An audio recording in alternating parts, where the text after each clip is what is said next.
Olá, esse é o Pós-Fácil, o podcast de duas amigas que conversam sobre livros. Eu sou a Carol Passos, sou jornalista, head de assessoria de imprensa e pós-graduada em estudos literários.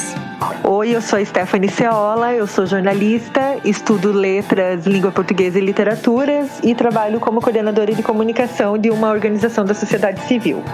Você gosta de literatura, de conversa e de bom humor? Então tá no lugar certo. Puxa a cadeira e vem com a gente.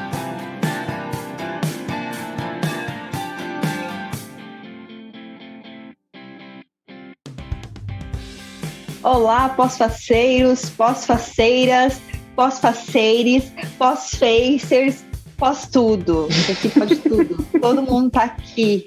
Nossos fãs, nosso fã-clube. Beijo. Um gato entrou na sala. E temos um gato aqui, que é o Fê, que tá querendo um colo. Está começando mais um episódio do nosso Pós-Fácil. Eu sou a Carol. E hoje tem muita informação. Aqui tem muita informação. Hoje o episódio tá assim, ó, quente. Tem uma coisa assim, ó, muita coisa para falar.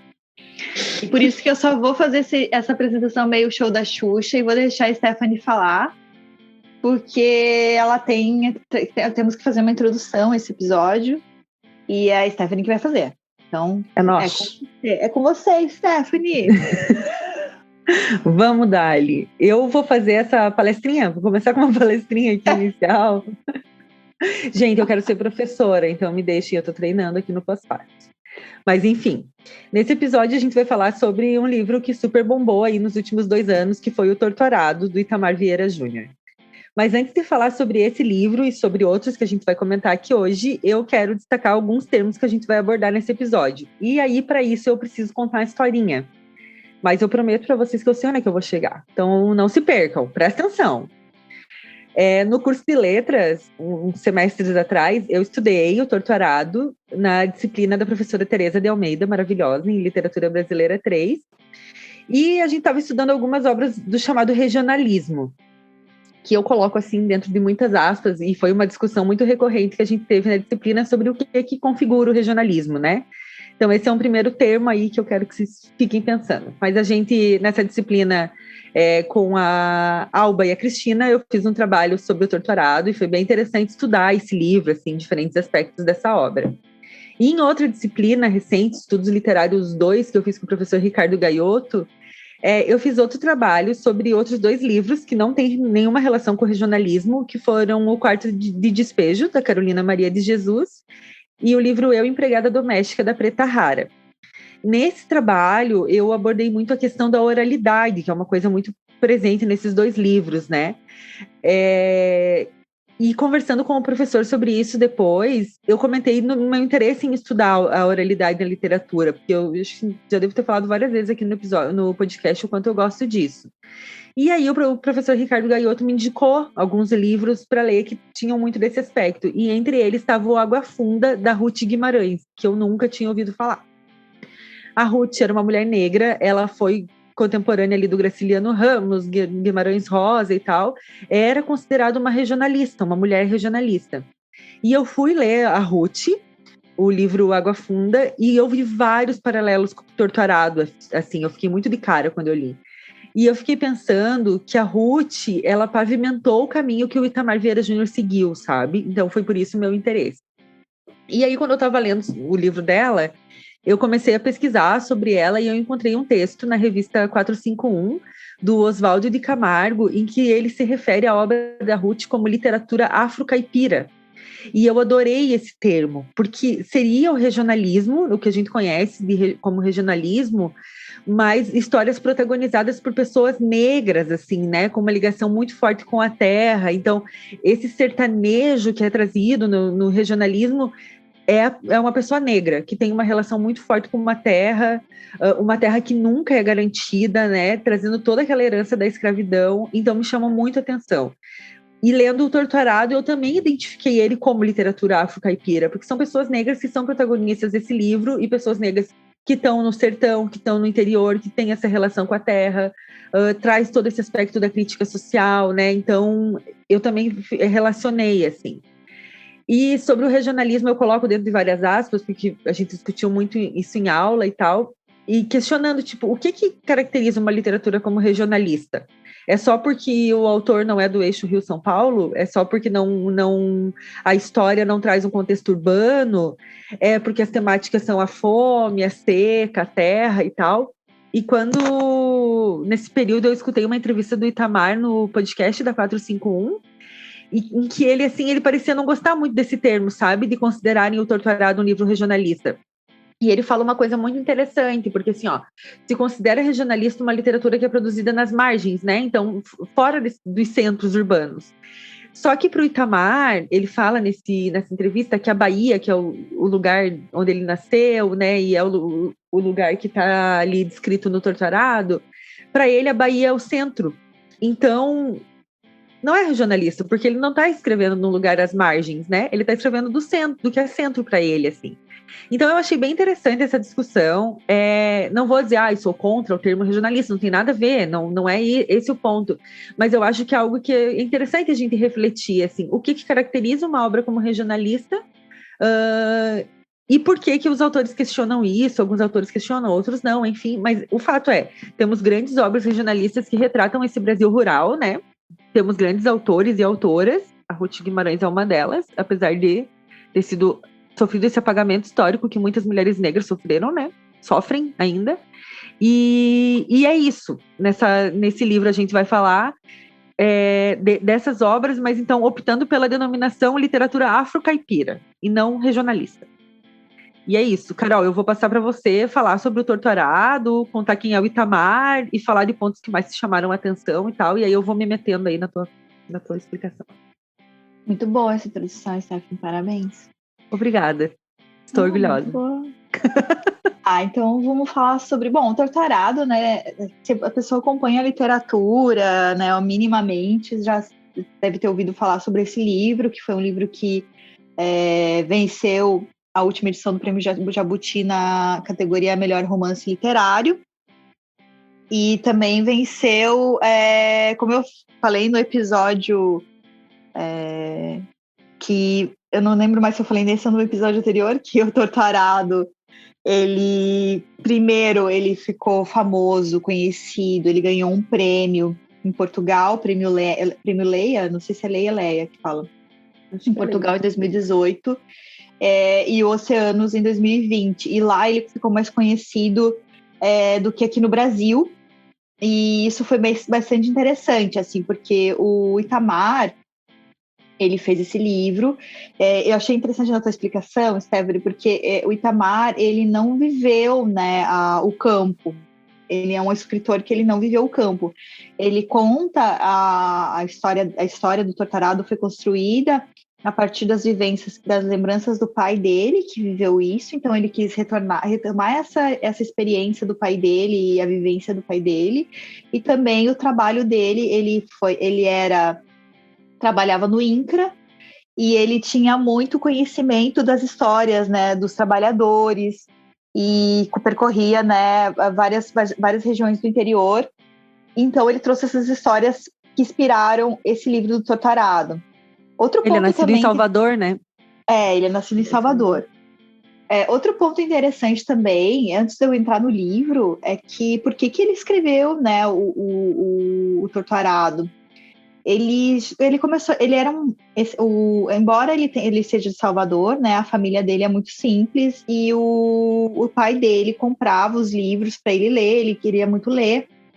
O pai dele não tinha muito assim, conhecimento do que trazer, e trazia os clássicos, né? Trazia o José de Alencar, trazia o Machado de Assis. Então ele começou a ler esses livros, e ele leu também Raquel de Queiroz, José Lins do Rego, João Cabral de Melo Neto, e ele foi começando a pensar que ele tinha que construir uma história atual, que trouxesse esse regionalismo, né? Como a Stephanie falou, mas não esse regionalismo, mas a versão mesmo do sertanejo, né? Da pessoa que vive no campo.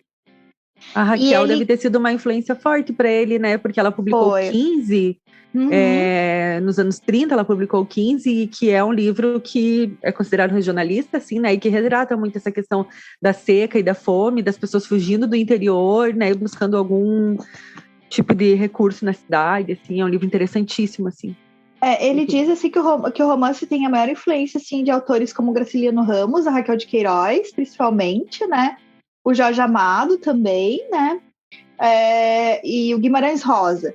E ele realmente, assim, a geração de 30 foi muita influência para ele como escritor, por causa desse início como leitor. E ele até fala uma coisa bem interessante, porque ele trata também no livro, no doutorado, ele trata sobre esse tema da relação da terra, ancestralidade, né? O racismo e tudo mais, mas ele também trata da educação, né? É verdade. O livro muitas vezes é considerado muito didático, mas ele quer muito assim, que esse livro seja lido pelos homens do campo. Ele não quer, ele quer que saia dessa esfera elitista, né? Que os livros hoje, a literatura hoje está inserida, e seja lido pelas pessoas que são atores daquela história, né? Então, até ontem eu e a Carol, desculpa, a gente estava no bar e a gente teve uma profunda conversa sobre essa questão do livro ser didático, porque ele sofreu algumas críticas, assim, por considerarem um excesso de didatismo no livro em alguns aspectos, e a gente concorda que o livro é didático, mas a gente acha que isso é um ponto positivo do livro, e não negativo, porque eu fico imaginando, por exemplo, esse livro daqui a pouco já deve estar caindo em vestibular, por exemplo, para um adolescente ler, sabe? Tem coisa que é importante que o óbvio seja dito em alguns momentos, sabe? E o Itamar faz isso. Ele está contando a história. Claro que você já entende nas entrelinhas, por exemplo, a herança da escravidão naquela família que é, né, que é ali protagonista. Mas ele vai lá e afirma, e isso é uma herança da escravidão. Ou isso era...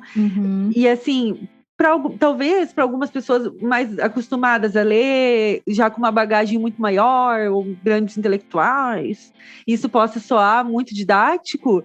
Mas eu acho que quando a gente também pensa num livro, a gente tem que sair do nosso lugar um pouco, né? Para mim pode parecer didático, mas para a pessoa que nunca leu um livro na mão, talvez seja importante que seja assim. E a gente defende que o livro tem que ser acessível para todas as pessoas, e o Itamar faz isso, e a gente acha que isso é um ponto positivo e não negativo nesse livro, assim. O Itamar, ele é também da academia, né? Ele é doutor em estudos étnicos africanos, né? Pela Universidade Federal da Bahia. Mas é legal também que o que ele fala é que ele sentia a ausência da história mesmo narrada, e não só como literatura, mas também a história mesmo, né, do sertão, do homem do campo negro. Então ele quis escrever esse livro também como um resgate e também como um começo, né, um começo de que os atores comecem a se interessar e trazer esse tipo de história também, para que também seja contado, porque mesmo que as pessoas intelectuais, assim, a gente está muito acostumado às vezes, né, de ler os clássicos da literatura que falam de realidade da classe média branca, né, então a gente não está muito habituado. Então, às vezes, quando eu vejo críticas do Torturado vindo de algumas pessoas com relação o livro... porque, eu não sei, começa muito bom, mas depois ele descamba para o negócio ele trata de temas, de reforma agrária e tudo mais, e a luta, né, pela terra. Aí eu fico, tipo assim, pensando sempre quando as pessoas falam isso, assim, que... Cara, esse livro, assim, não é para você, sabe? Embora você tenha que saber essas histórias, mas vai ler outra coisa, sabe? Vai ler, não, sei lá. Como assim descamba, né, gente? Pelo amor de Deus. E assim, eu fico de cara com isso, sabe o que é? As pessoas, enquanto tá no campo da ficção, uma ficção, assim, total, que não encontra, assim, não ressoa na realidade, as pessoas, algumas, né, essas que você está citando, aceitam como uma obra boa. Aí quando entra um elemento total real ali, aí elas acham que o livro descambou. Aí, ó, tá militando no livro. Cara, o que vocês esperam? Na moral, assim, o que vocês estão esperando, sabe, ao ler um livro desse? Ah, vão se informar. E eu acho interessante, assim, porque o Itamar, além de tudo, além de ele trazer esses aspectos e trazer essa história que é extremamente interessante, ele tem uma escrita muito bonita também, né? O texto dele é lindo, ele trata essas coisas, ele tem esses momentos bem didáticos, mas o texto dele é muito bonito, a forma que ele descreve, né, aquela realidade. Então agora eu vou entrar, tipo, na história do livro, que até agora eu não falei. Tá bom. Mas a história da Bibiana e da Belonísia, né? Elas vivem numa comunidade rural do sertão da Bahia. São muito pobres, né? Filhas de ex-escravos. Uma coisa também interessante sobre o Torturado, e que depois eu fui confirmar, é que o Itamar fez propositalmente, ele não cita uma época, né? O livro ele se passa desde a infância delas, né? Mas ele não trata assim de uma época específica, né, do Brasil e tal. Ele coloca ali alguns elementos, né, na narrativa que você até percebe assim, isso aqui deve ser tal época, mas ele não colocou porque ele tem noção que a história que elas vivem, infelizmente, até hoje é vista assim nos campos do Brasil. Que a gente vive muito numa bolha, achando que todo mundo tem acesso a tudo, mas que no sertão ou no interior e nas regiões mais distantes, assim, enfim, o acesso às coisas não é tão simples. Então ele fala isso, ele fala que ele não colocou porque realmente, assim, se você for ele como funcionário do INCRA, ele via essas realidades, ele trouxe histórias para esse livro recentes, né? Não é uma coisa assim, meu Deus, né? Enfim, a gente vê também hoje que o país também está vivendo uma época de insegurança alimentar muito forte, e o homem do campo, essas pessoas que são a base, né, da segurança, não é um agronegócio, gente, pelo amor de Deus, agora também vou militar, mas enfim, né, essa história deles, assim, que se passa dessas duas irmãs, né? Só para começar, ele começa o primeiro capítulo. Eu acho que o Itamar ele fez assim um primeiro capítulo tão forte que eu não sei assim se eu já tinha lido uma coisa tão intensa já no início do livro, né? Que ele conta que as duas meninas elas encontram uma faca, né, guardada de uma mala debaixo da cama, e acontece um acidente que modifica a vida das duas, né? As duas, elas têm... O livro, ele conta a história das duas de percepções diferentes. Isso também é um elemento muito interessante de narrativa, né? Primeiro uma conta, depois outra conta, depois surge um outro personagem que conta a história. E são 30 anos ali, né? Contando a história delas. E aí, o que acontece é que a Belonísia, ela fica no trabalho da fazenda, né? Vivendo também todo tipo de preconceito, misoginia... Passando por situações, violência, passando por situações muito difíceis, escassez, né, fome, falta de recursos.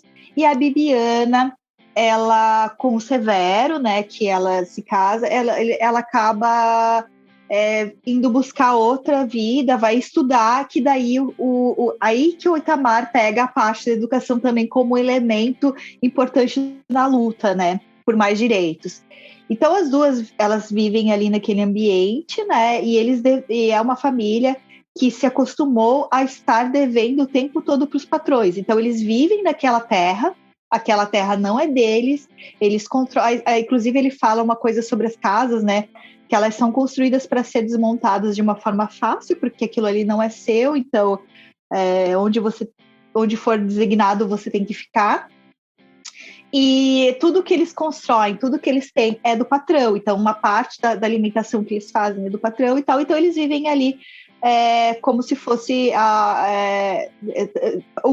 pagando pela estadia com o trabalho, né? Ou seja, né, continua a escravidão, até. Eu achei um texto de um estudante de geografia, que eu vou colocar ali no link, que é bem curtinho, mas eu achei bem interessante, que ele faz essa análise assim, sobre o Torturado e a lei de terras, que em 1850, né, foi abolido o tráfico de escravos aqui para o Brasil, né, e foi decretada essa lei das terras, que essa lei das terras definiu que só novas terras poderiam ser adquiridas através da compra, né. Então, substituía esse regime da concessão de sesmarias, né, garantiu o poder sobre a Terra, que o poder da Terra, eu tô lendo, tá, gente? O poder sobre a Terra permanecesse sob o mando da mesma elite agrária dos tempos de colônia. Então, assim, ou seja, você eliminou ali, né, a lei, se tornou o combate, uma lei anti-escravagista, mas no fim das contas as pessoas continuaram escravas, porque elas não tinham para onde ir. E os patrões né, trocavam, continuaram mantendo essas pessoas na fazenda sobre o mesmo regime de controle, e essas pessoas não tinham direito a nada. Né? Tem até um documentário que agora eu lembrei, que conta uma história sobre ex-escravos de uma fazenda, acho que se não me engano, de Minas Gerais. Eu vi eu vou tentar achar, agora eu não me lembro, porque agora que me veio, e que eles lembravam muito dessa época, assim, eles eram crianças contando, eles adultos, né, senhores velhos já contando da infância nessas fazendas, o quanto era difícil, né? Tem tudo a ver com o livro da Conceição, o Ponciá Vicêncio, que eu vou comentar depois. Ah, tá, beleza. Depois eu vou linkar esse documentário, tá, gente? Eu não me lembro agora o nome. Mas, enfim, assim, então eu acho interessante também a construção da história, porque as duas irmãs são um espelho, né, do que poderia acontecer com duas pessoas vindas daquela origem, né? E o questionamento também, o começo do questionamento sobre porque o pai das meninas, assim, ele tem um pouco muito da gratidão, do respeito ao patrão, como se o patrão fosse aquela pessoa responsável por garantir a segurança deles de vida ali, né? E não é isso, né? Não é isso que acontece. Na verdade, eles vivem em extrema insegurança, porque a qualquer momento pode vir a fazenda ser vendida ou alguma coisa assim, e também a vida deles é uma vida que não vale nada para os patrões, né? Então, essa história dele, embora também seja uma história intensa, pesada, ele coloca muito elemento. Ele tem um capítulo que é bem bastante de realismo fantástico também. Ele traz muito dessa viés mais poético. Ele trata de vários temas, né? E o Itamar, como eu falei, ele era geógrafo e ele era funcionário do INCRA, e ele começou a escrever esse livro antes, com 16 anos. Ele chegou a escrever 80 páginas desse romance. Ele perdeu numa mudança e ele fala assim, que era outro livro, sabe? Não deveria ser isso que ele escreveu. Ele se recorda muito pouco desse livro, mas ele, como analista agrário e pesquisador, ele andou pelo Maranhão e pela Bahia por 15 anos, e foi aí que ele coletou as histórias e começou a ter ideia para o Torturado, né? E justamente, como eu falei lá no início, ele escreveu esse livro por perceber que faltava um livro assim, que falasse dessa realidade que hoje continua permanecendo, e que imagino agora, que nessa época que a gente está vivendo com os índices de fome aumentando, deve estar sendo pior, né?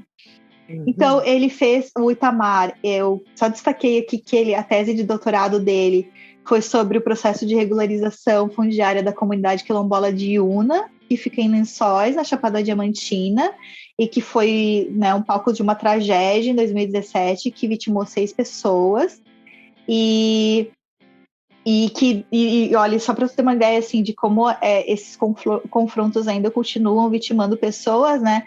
Segundo a Comissão Pastoral da Terra, que acompanha, né, o campo, as pessoas do campo, foram mais de 32 assassinatos por decorrentes do conflito do campo, ou seja, essas pessoas vivem lá, mas não vivem em segurança, vivem sendo sempre vivendo essa violência constante pela luta da terra, né?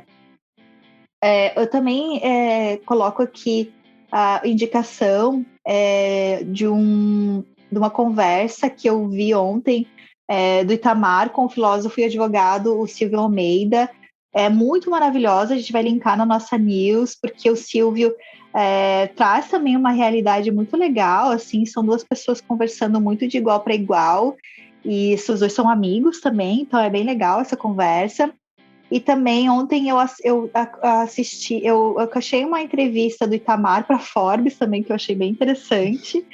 E também o Itamar falando sobre reforma agrária para o site. Ai, gente, meu Deus, eu não anotei aqui.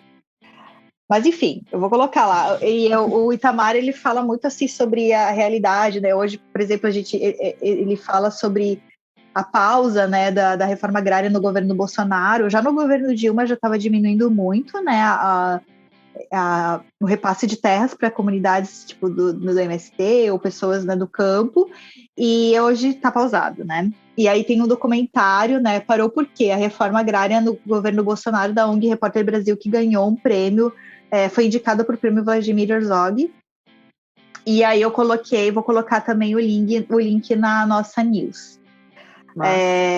Enfim, assim, mas é muito... e uma coisa também eu queria só destacar, que eu achei muito interessante do Itamar, que ele fala assim, que ele começou lendo esses escritores que as pessoas hoje em dia estão questionando, né? Se o adolescente deve ler Machado, se o adolescente deve ler Lima Barreto, José de Alencar, e os outros autores que a gente leu na nossa adolescência. E ele fala que sim, porque esses autores despertaram nele ali uma memória e uma reflexão sobre o regionalismo, né, e sobre a necessidade de escrever sobre o sertão, e que afloraram depois na fase adulta. Então ele fala que realmente assim, não são autores simples de serem lidos, mas que são necessários. E que esse livro dele, O Torturado, ele escreveu pensando nesse estudante de 17 anos, que um dia vai ler O Torturado e vai pensar, esse tipo de literatura que eu quero ler, que eu gostaria de escrever, ou que eu gostaria de estudar. Então ele escreveu esse livro com esse viés também, que eu achei bem interessante. Acho que era isso que eu tinha para falar, Stephanie. Não sei se tu tem mais alguma coisa relacionada ao Torturado, tu que estudou mais, né? E talvez tenha um outro ponto de vista. Sobre a reforma agrária, achei que bem massa, assim, tudo que você trouxe. E também porque, a reforma agrária é uma questão no Brasil, gente, desde a Brasil colônia. Quando o Brasil virou uma república, isso já era discutido e é algo que nunca aconteceu. E isso é bizarro, sabe? Tipo, porque assim, você libertar as pessoas que foram escravizadas, assim, dar a elas o acesso à terra e garantir o acesso à terra só pessoas brancas que tinham, é o fim da picada. E assim, outra, as pessoas negras nunca tiveram acesso a terras como proprietários, mas quando o Brasil passou por esse processo de querer produzir mais e tudo mais, e começou a abrir espaço para imigrantes europeus virem, né, italianos, alemães e tal, para esses imigrantes foi garantido o acesso à terra.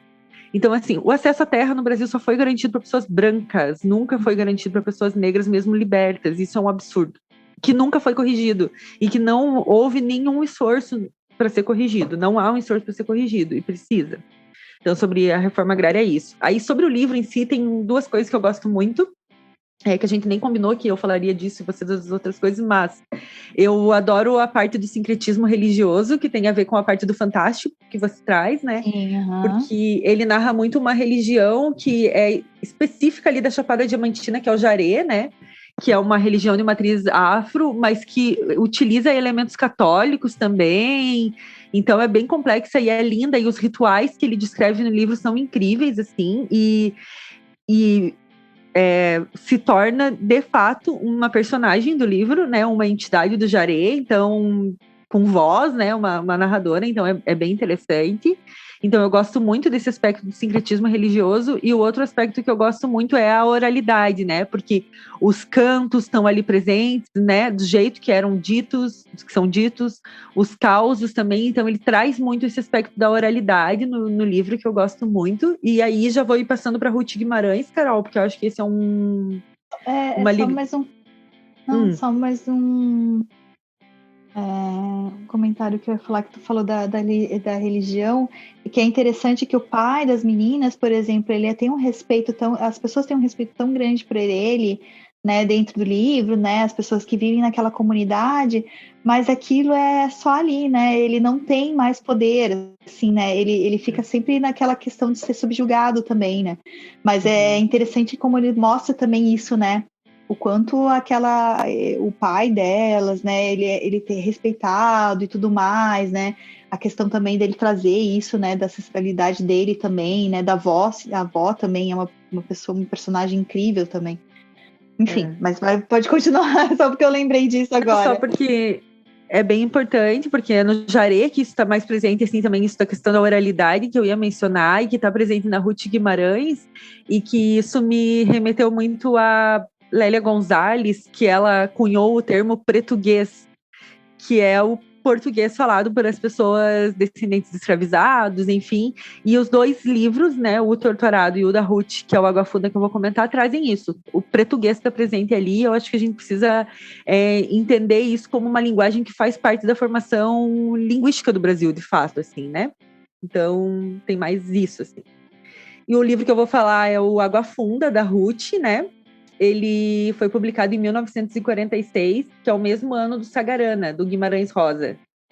Daí a gente se pergunta novamente por que todo mundo lê Sagarana e ninguém lê Água Funda da Ruth Guimarães, se são dois livros regionalistas lançados no mesmo ano. Por que um fica famoso e o outro não? Né? E é aquelas autoras que eu também fico puta de só ter descoberto agora, assim, da gente não aprender na escola, da gente não ler na escola, porque ele é um livro muito interessante, o Água Funda.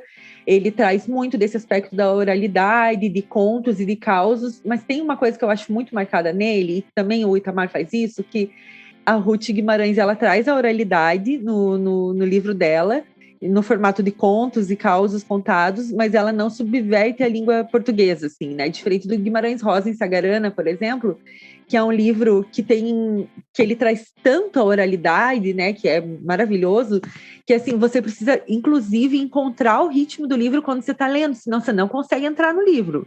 Para eu conseguir ler Sagarana, muitas vezes eu li em voz alta, e para eu tentar encontrar o ritmo dele, assim, sabe? Então acaba se tornando muito difícil, né, para muitas pessoas ler, né, essa obra, porque... E também, assim, uma coisa, tipo... Eu gosto bastante de Sagarana também, né, gente? Mas, assim, às vezes eu tinha que ler meio que cantando ele, para eu entender a história. E também teve um momento do livro que eu desapeguei de entender algumas palavras que eu não conhecia. Porque eu percebia que, tipo, se eu ficasse procurando no dicionário o significado, eu ia sair do ritmo da história. E aí eu não ia conseguir entender ela. Então eu acabava entendendo a palavra pelo contexto em que ela estava inserida, e não exatamente pelo que ela significava. Macunaíma meio assim também. Tipo, se sair ali... é assim também. Também, tipo, sabe, tipo, desapega do dicionário, sabe? Tenta entender no contexto, porque não dá para você sair do ritmo do livro, que senão você vai se perder, assim, né? Mas o da Ruth não tem isso. O da Ruth, tu consegue acompanhar a história, mesmo que ela seja um pouco fragmentada, ela é fragmentada, mas ela tem esse português mais convencional e ela vai intercalando com a oralidade. Então, facilita o processo de leitura, né? Não que seja um livro fácil, mas facilita o processo de leitura. No prefácio do Água Funda, o prefácio é escrito pelo Antônio Cândido. Ele escreve que a linguagem usada pela Ruth obedece à disciplina da gramática e, ao mesmo tempo, parece sair da boca do povo rústico. E é isso mesmo, é como ler causos muito bem contados, assim. Então, a história contada nesse livro é de uma fazenda. Então, se passa ali... Ela cresceu entre o interior de São Paulo e de Minas, assim. Então, é esse ambiente, né? Então, um ambiente também marcado ainda pela escravidão. Então, ela começa contando a história nessa fazenda, ainda contando a história da Sinhá, que vive ali, da filha da Sinhá, e aí essa família passa por uma tragédia e a fazenda é vendida. Então, assim, os trabalhadores dessa fazenda, que são ex-escravizados, passam a conviver com um novo patrão, já numa outra perspectiva de trabalho, de mais cobrança por produtividade, já entra engenho, sabe? Então, tipo, já entra outro tipo de trabalho ali.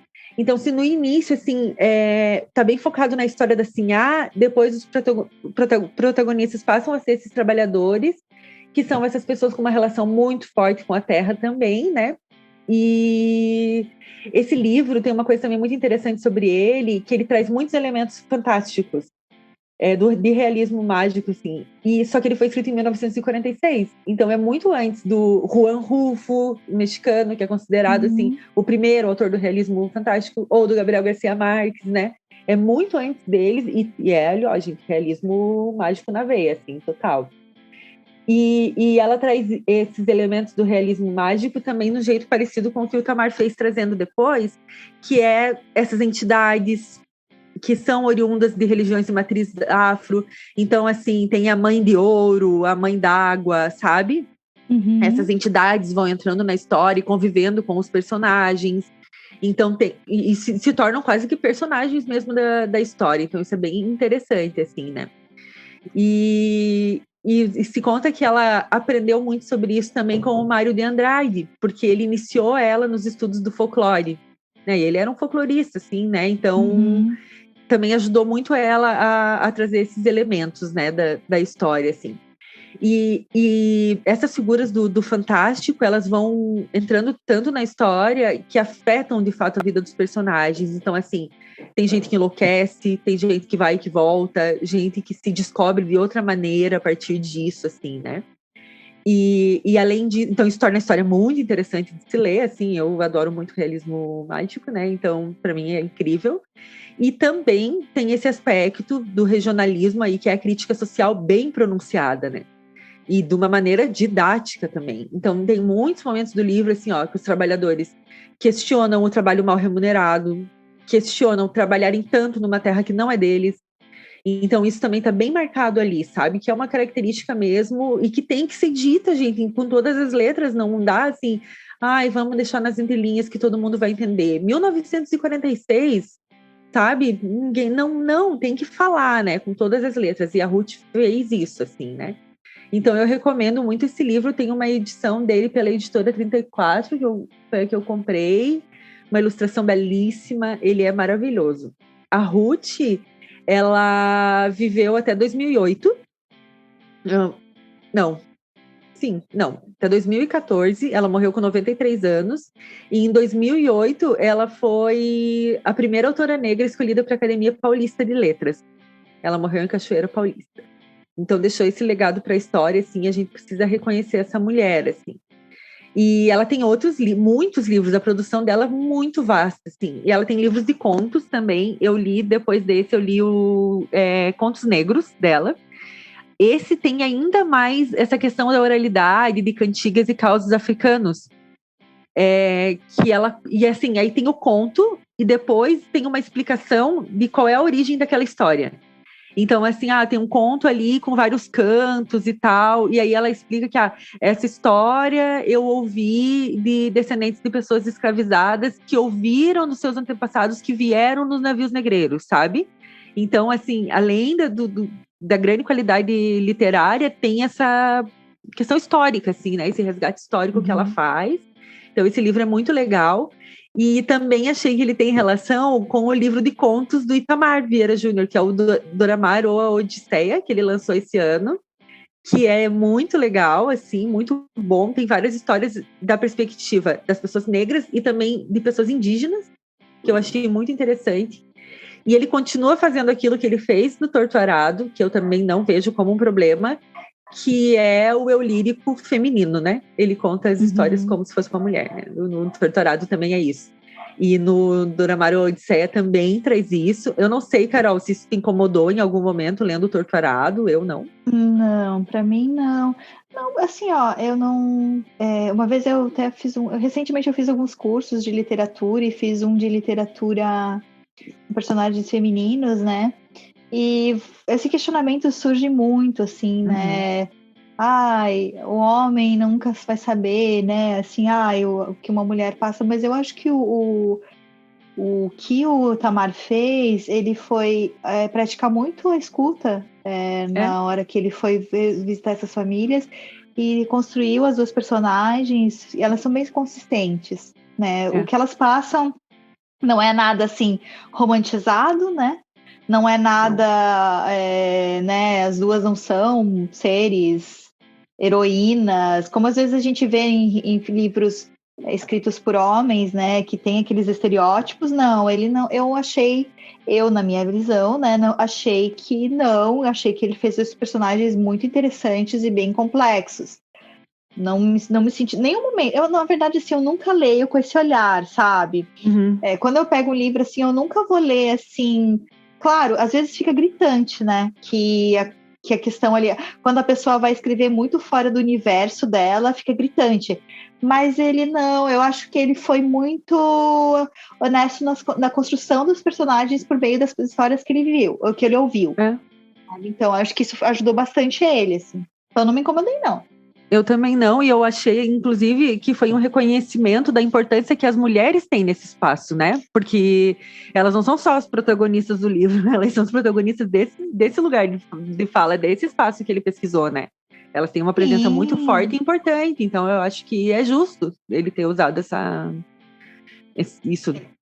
Mesmo assim, no silenciamento, em algumas situações, né? E inclusive ele é bem literal. Mas mesmo ali, né? Elas têm um papel, é muito interessante, assim, o papel de força, né? De trabalho é quase igual dos homens, né? Se não superior, porque além de tudo, no trabalho na lavoura ainda tem que se manter a casa, manter as coisas, né? E o marido, tratar o marido, né, como se fosse, né, o rei da casa. Então é bem interessante, assim, essa construção que ele faz, e acho muito interessante também, agora eu pensei nisso, nessa questão do silenciamento, que ele traz o silêncio, mas ele traz a raiva, né? Ele mostra muito bem. Tu sente a raiva ali junto com ela, né, com a Melanísia, né? Tanto que, né, tem um final maravilhoso, livro catártico, assim, né, em que essa raiva realmente ela é botada pra fora, assim, né, mas a gente não vai contar o final, mas leiam. Não. Mas, assim, eu lembrei também porque ele abre o livro com um trecho do Lavoura Arcaica, e eu só fui ler o Lavoura Arcaica depois disso, assim. E os dois livros me provocaram uma reação bem parecida, não são parecidos, né, mas me provocaram uma reação. E claro que o Radwan Assar foi uma influência pro Itamar, isso é bem visível, mas, sabe, tipo, de você terminar o livro, tipo, caralho, assim, o que rolou, sabe? De você ficar o espanto, assim, sabe? Tipo, e não é assim porque, ai, nossa, um grande plot twist, também mas assim, por ser catártico mesmo, eu acho, sabe? Tipo, meu Deus, como é que isso aconteceu, assim? Só que o Itamar faz isso no início e no fim de Torturado, né? Não, o Radwan fez isso no fim. Eu achei, assim, tão corajoso ele iniciar com o início do livro, é muito corajoso. Eu nunca tinha... Assim, não lembro de ter lido um livro que... Nossa, sabe? O primeiro capítulo ali, você fica... Gente do céu! E é tão... eu acho, assim, sensacional a forma como ele descreve o acidente, que eu também não vou escrever o que é, não vou falar o que é, mas de você ter as sensações, assim, ele descreve o sangue, nossa, os gostos, incrível. Cheiros, assim, né, tu vai sentindo, assim, né, tu muito sente louco. Aquilo, assim, e o do Radwan, eu não consegui terminar de ler ainda o Lavoura Arcaica, eu tô fazendo esse exercício, assim, de ler, eu vou pegar ele para ler de novo em outro momento, mas eu vi o filme, aquelas, né, eu não fiz que é muito bom, o filme é muito bom e muito fiel, né, o que eu gosto dele e que eu acho espetacular no Radwan, agora a gente vai mudar, né? Viajamos. Mas é que eu acho que eu acho lindo a forma como ele é uma coisa meio, ele também tem uma coisa meio Clarice ali, né? Que ele fica naquele pensamento. Meu Deus, tu fica assim, meu Deus, guri, tu vai morrer, tu vai ter um treco de tanto pensar, sabe? Tem um trecho desse livro, a gente vai ter que falar vai ter que fazer um episódio sobre Lavoura Arcaica. A gente vai ter que chamar o Nestor Júnior, que é meu amigo, que é o livro preferido da vida dele.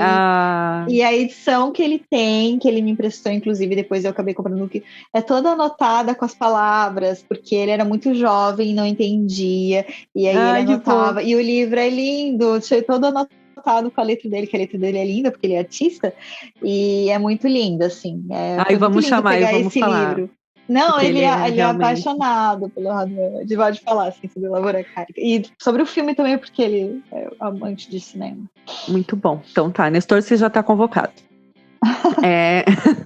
E aí, só continuando falando sobre autores e autoras aí que trazem essa perspectiva, eu li agora nessa semana o Ponciá Vicêncio, da Conceição Evaristo.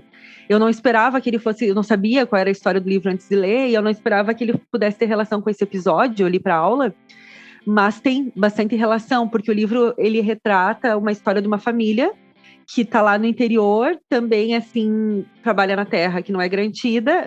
Cara, essa é a história do Brasil, minha gente, sabe? Então, autores que vivem no interior vão trazer isso de uma maneira ou outra, porque isso é a história do Brasil, assim, né? Então, aí essa família também passa por uma tragédia e algumas pessoas dessa família migram para a cidade para tentar uma vida melhor. E não dá tudo certo. Mas a Conceição também faz isso de ser muito didática em relação ao que ela está falando. Então ela diz ali, assim, ó, com todas as letras, isso é uma herança da escravidão, sabe? Tipo, libertaram as pessoas, mas não garantiram a ela nenhuma maneira de sobrevivência que não fosse continuar numa situação de escravidão. Então, isso é bem marcante, assim, no livro dela. O livro é muito bom, leiam Conceição Vicêncio. E aí eu vou trazer um negócio aqui para a roda, que é o seguinte.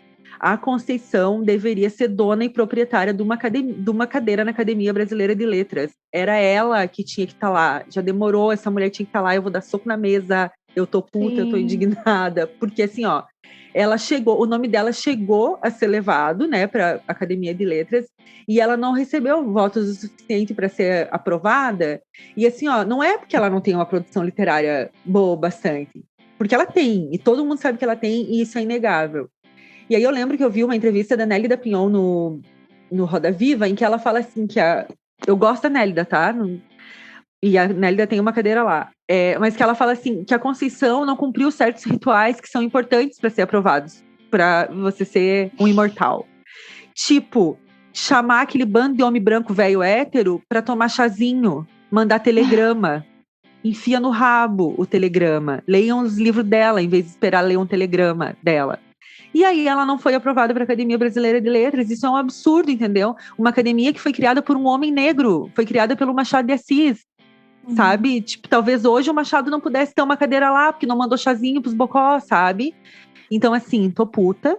E aí, agora, a Fernanda Montenegro, assim, ó, gente, não é uma crítica à Fernanda Montenegro. Eu adoro ela, sou fã dela, acho que pra dramaturgia brasileira essa mulher tem uma história incrível. Mas não pra literatura. E a Fernanda Montenegro foi aprovada, mesmo sem ter sido candidata, para ter uma cadeira na Academia Brasileira de Letras. Então, assim, ó, isso é um reflexo tão grande e, assim, é o racismo estrutural escancarado de uma maneira, porque, assim, ó, o privilégio branco, o que é o privilégio branco? É você ganhar uma competição sem nem disputar. E foi isso que aconteceu, sabe? E eu fico puta. E fora, assim, que aquele pensamento preguiçoso, né? Ai, a gente tem que pôr uma mulher. Ai, sabe assim, quem que vem na cabeça? Ah, Fernanda Montenegro, sabe, parece uma coisa tão assim, sabe? É uma coisa muito... Ai, muito preguiçosa e bem isso, assim, tipo, ai, privilégio, né? E a questão de você não olhar, não abrir a cabeça, assim, também é... Enfim, mas a Conceição... Eu te mandei hoje de manhã, né, uma música que tem a da Led Luna, que tem um poema dela, que é lindíssimo. Também a gente vai colocar na news, vou linkar, porque esse disco da Led Luna, que é uma cantora também baiana, ela é... Assim, ó, a gente vai ter um episódio ainda falando, né, sobre letras de música. A gente tá dando todos os spoilers, porque a gente já tem 4 temporadas previstas. Aqui já tá tudo planejado. Mas é uma sequência, a Loed só também tem bastante autores negros, né? Cara, aquilo ali poderia muito ser um livro, assim, e esse poema da Conceição é muito forte. É assim, ó, é uma coisa, assim, de arrepiar mesmo, sabe? Então, com certeza, assim, eu conheço muito pouco da obra dela, quero ir ler mais, mas eu também concordo que ela tinha que ter a cadeira e esse olhar, assim, para os autores, nossa, tem que ser muito... A gente aqui no Pós-Fácil, a gente tem trazido escritores, né, até já consagrados, a gente já falou de Clarice, Machado algumas vezes e tal, mas eu acho que é importante também a gente tenta também trazer esse olhar, né, que hoje trazer um tema, a gente fez o nosso 2º episódio sobre mulheres negras, e a gente tem essa preocupação de trazer esses temas de uma forma estruturada e defender a leitura desses livros. E como eu falei anteriormente, assim, se você acha assim, ai, nossa, essa realidade, não sei o que, vai ler o livro, porque queria ler, sei lá, outra coisa que é ficção, sabe? Vai ler e não incomoda, sabe? Não vai twittar mal sobre o livro que eu vou xingar você, sabe? Porque eu fico muito indignada, assim, quando... ou a pessoa que fala assim, que nem assim do Itamar. Gente, tá tendo a minha calma, correria aqui, ó, no meu prédio, eu não sei o que tá rolando. Tão agito, né? Mas, enfim.